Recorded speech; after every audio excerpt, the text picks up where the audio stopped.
Right madam. ఇప్పుడు మనం మంచి ఆరోగ్యాన్ని కాపాడుకోవటంలో నిద్ర భంగిమ దాని యొక్క ప్రాముఖ్యత ఏంటి మేడం?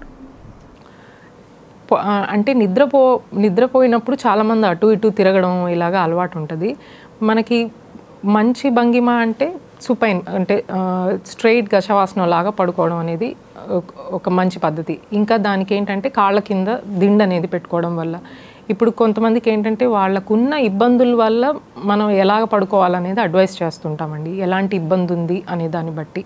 సో బ్యాక్ పెయిన్ ఉన్న వాళ్ళకి ఏంటంటే పడుకున్నప్పుడు కాళ్ళ కింద మోకాల కింద కానీ దిండు వేసుకుని పడుకోవడం వల్ల మొత్తం వీపు అనేది కింద ఆనుద్ది. సో దానివల్ల బ్యాక్ పెయిన్ అనేది రిలీఫ్ వస్తుంది. లేదంటే కింద వంకరలాగా ఉండి బ్యాక్ పెయిన్ అనేది అలాగే ఉండిపోవచ్చు. అలాగే ఇంకా మెడ నొప్పి ఉన్న వాళ్ళకి, పైన వీపు భాగంలో నొప్పి ఉన్న వాళ్ళకి తల కింద దిండు తీసేసి పడుకోవడం వల్ల కూడా నొప్పి, చాలామంది ఎత్తుగా ఒక 2-3 దిండులు వేసేసుకుని పడుకుంటూ ఉంటారు.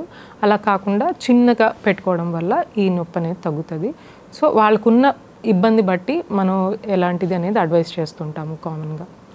అంటే వయసు వచ్చిన వాళ్ళలో కూడా ఒకే వైపున పడుకుంటారు మేడం.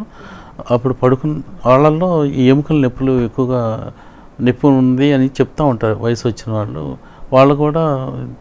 వాళ్ళకి ఎలాంటి సజెషన్ ఇస్తారు? ఒకే వైపు పడుకోవడం చాలామంది అలవాటు చేసేసుకుంటారు.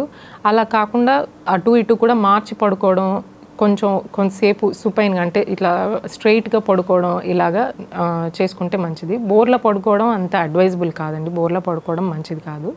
స్ట్రైట్గా పడుకుంటేనే మంచిది. ఇంకా అప్పుడు పొజిషన్ అనేది కొంచెం అటు ఇటు ఒక సైడ్కి తిరిగి పడుకునే వాళ్ళైతే కొంచెం అటువైపు కానీ ఇటువైపు కానీ తిరిగి పడుకుంటే మంచిది.